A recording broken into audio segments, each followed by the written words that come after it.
आज का बाइबल का वचन उत्पत्ति का ग्रंथ अध्याय 1 वचन 1 से 19 और आज का सुसमाचार सन मार्कुस के अनुसार अध्याय 6 वचन 53 से 56। उत्पत्ति का ग्रंथ अध्याय 1 वचन 1 से 19। प्रारंभ में ईश्वर ने स्वर्ग और पृथ्वी की सृष्टि की।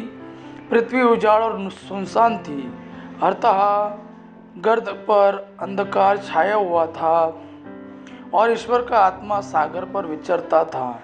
ईश्वर ने कहा, प्रकाश हो जाए, और प्रकाश हो गया। ईश्वर को प्रकाश अच्छा लगा और उसने प्रकाश और अंधकार को अलग कर दिया। ईश्वर ने प्रकाश का नाम दिन रखा और अंधकार का नाम रात। संध्या हुई और फिर भोर हुआ, यह पहला दिन था। ईश्वर ने कहा, पानी के बीच एक छत बन जाए जो पानी को पानी से अलग कर दे, और ऐसा ही हुआ। ईश्वर ने एक छत बनाई और नीचे का पानी और ऊपर का पानी अलग कर दिया।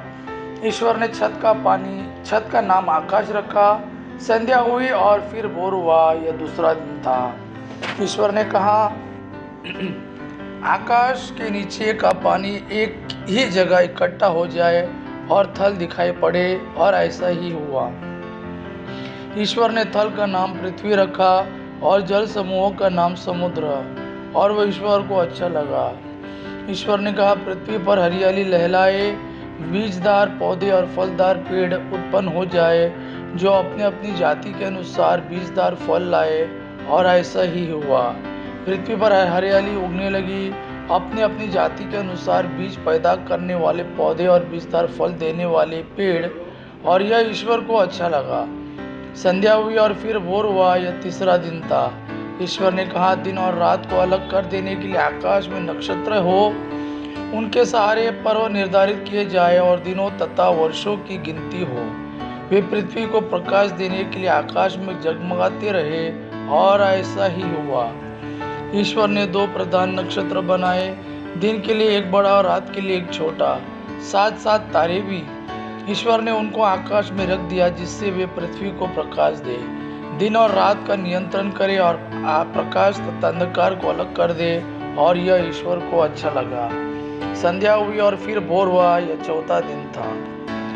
आज का सुसमाचार सन मार्कुस के अनुसार अध्याय 6 वचन 53 से 56। समुद्र के उस पार गेनेसरेत पहुंचकर उन्होंने नाव किनारे लगा दी। जो ही वे भूमि पर उतरे, लोगों ने ईसा को पहचान लिया, और वे उस सारे प्रदेश में से दौड़ते हुए आए। जहाँ कहीं ईसा का पता चलता था, वहाँ वे चारपाइयों पर पड़े रोगियों को उनके पास ले आते थे। गांव, नगर या बस्ती जहाँ कहीं भी ईसा आते थे, वहाँ लोग रोगियों को चौकों पर रखकर अनुनय विनय करते थे कि वे अपने कपड़े का पल्ला भर छूने दें। जितनों ने उनका स्पर्श किया, वे सब के सब अच्छे हो गए। यह प्रभु का वाणी है। प्रभु को धन्यवाद। आबा पिता की महिमा और पुत्र यीशु का प्रेम आप पर सदा सर्वदा बना रहे। आमीन।